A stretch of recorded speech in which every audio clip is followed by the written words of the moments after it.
আমার সম্মানিত সভাপতি, বিদেশি মেহমানবৃন্দ এবং সম্মানিত শ্রোতাবৃন্দ, সকলকে আমার পক্ষ থেকে বিজয় নির্ণয় ভালোবাসা এবং শুভেচ্ছা জ্ঞাপন করছি। আমাদের তাহরিকের একটা স্লোগান আছে, মাসলাক জাগরা দিন ইসলাম সভা। আজকে সে প্রমাণ সর্ববিদ্যালয়ে পেয়েছেন আপনারা।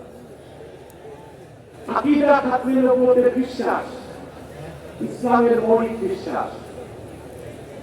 কেউ যদি বিশ্বাস করে আল্লাহকে বিশ্বাস করি কিন্তু তিনি এক, এটা যদি বিশ্বাস করবে না সে কাফের।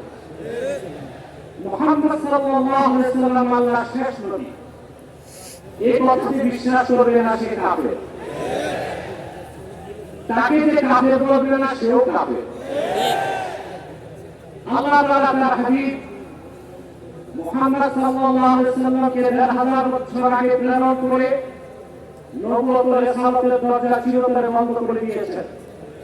ওনার পরে আজ পর্যন্ত কোনো প্রকারই নবী কিংবা রাসূল আসে নাই, এখনো নাই, কিয়ামত পর্যন্ত আসবে না।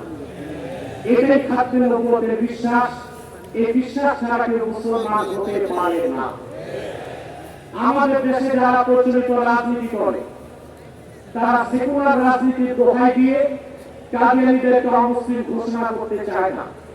তাদের কাছে আমার প্রশ্ন, সেকুলার রাষ্ট্র আর গণতান্ত্রিক রাষ্ট্রের শুধু কাজ অমুসলিমদের স্বার্থ রক্ষা করা, আর দেশের প্রকৃত মালিক যে মুসলমান, যাদের ট্যাক্স আর ভ্যাটের টাকায় সরকারের মন্ত্রীদের গাড়ির পেট্রোল চলে, সেই মুসলমানদের মৌলিক দাবি আদায় না করা হয়, যে সংবিধান সেই সংবিধানও মানি না, সনদও মানি না। প্রিয় বন্ধুগণ, খাদ্যের উপরে জিহাদ সবচেয়ে বড় জিহাদ। খাদ্যের উপরে আন্দোলন সবচেয়ে বড় আন্দোলন। আপনারা আগেও শুনেছেন, রাসূলুল্লাহ সাল্লাল্লাহু আলাইহি ওয়াসাল্লামের জামানায় 10 বছরের যুদ্ধে ইসলামের পক্ষে এবং বিপক্ষে মোট মানুষ নিহত হয়েছিল 1018 জন। আর সিদ্দিক আকবরের জামানায় মুসাইলামাতুল কাযযাবের বিরুদ্ধে যে অভিযান হয়েছিল, সেই যুদ্ধে 1000-এর উপর সাহাবী শাহাদাত বরণ করেছিলেন। যুগে যুগে মিথ্যা নবুয়তের দাবিদাররা যখনই এসেছে, উম্মতের মুসলমান তরবারি দিয়ে ফয়সালা করেছে।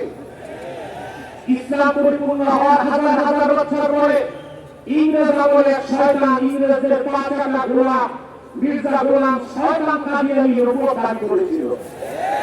তাকে আমি গোলাম আহমদ বলি না, কাফের কখনো গোলাম আহমদ হতে পারে না।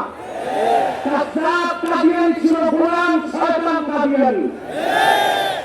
1908 সালে আল্লাহর গজবে সে ধ্বংস হয়ে জাহান্নামে কুকুর হয়েছে। তার অনুসারী কাদিয়ানীরা বাংলাদেশে এখন ব্যাপক উৎপাত করছে। আপনারা জানেন, বর্তমান সরকার দায়িত্ব নেওয়ার পরে বাংলাদেশের বিভিন্ন জায়গায় কাদিয়ানীদের নতুন নতুন আস্তানা গড়ে তোলা হয়েছে। কাদিয়ানীদের আস্তানা পাহারার জন্য সেনাবাহিনী, পুলিশও মোতায়েন করা হয়েছে। যদি তারা সংখ্যালঘু হয়ে থাকে, তাহলে তাদেরকে সংখ্যালঘু ঘোষণা করতে সমস্যা কোথায়? এদেশে তো হিন্দু, বৌদ্ধ, খ্রিস্টান আছে, আমরা কি তাদেরকে অমুসলিম দাবি করে বলি? তারা অমুসলিম পরিচয়ে আছে। তাদের উপাসনালয়গুলোকে আমরা মসজিদ বলি না, গির্জা বলি, প্যাগোডা বলি, মন্দির বলি। কিন্তু কাদিয়ানীরা ইহুদিদের চেয়ে নিকৃষ্ট কাফের, তারা জিন্দিক। জিন্দিক বলা হয় সেই কাফেরকে যে প্রকাশ্য কাফের, নিজেকে দাবি করে মুসলিম। সেই জন্য শরীয়তের আইনে কাদিয়ানীদের একমাত্র শাস্তি মৃত্যুদণ্ড। যেহেতু বাংলাদেশ সেকুলার রাষ্ট্র, আমরা ছোট একটা দাবি করেছি, তাদেরকে অমুসলিম ঘোষণা করতে হবে। এই দাবি আপনারা কিভাবে আদায় করবেন? ঐক্যবদ্ধ হয়ে বছরে একটা কর্মসূচি দিলে হবে না।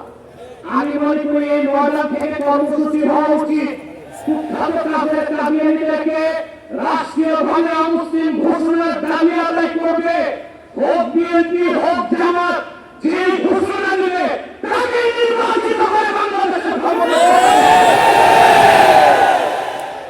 আপনারা রাজনৈতিক দলের নেতৃবৃন্দ ইসলামী রাজনীতির দোহাই দিয়ে যারা আন্দোলন করেন, আপনাদের কর্মসূচিতে কেন ঘোষণা দেন না? সংসদে গেলে কাদিয়ানীরা মুসলিম পশ্চিমারা কেঁপে যাবে। ভারতের দাবিদারি, যুক্তরাষ্ট্রের দাবিদারি করে কেউ ক্ষমতায় যেতে পারবে না। যদি যায় ক্ষমতায় টিকতেও পারবে না।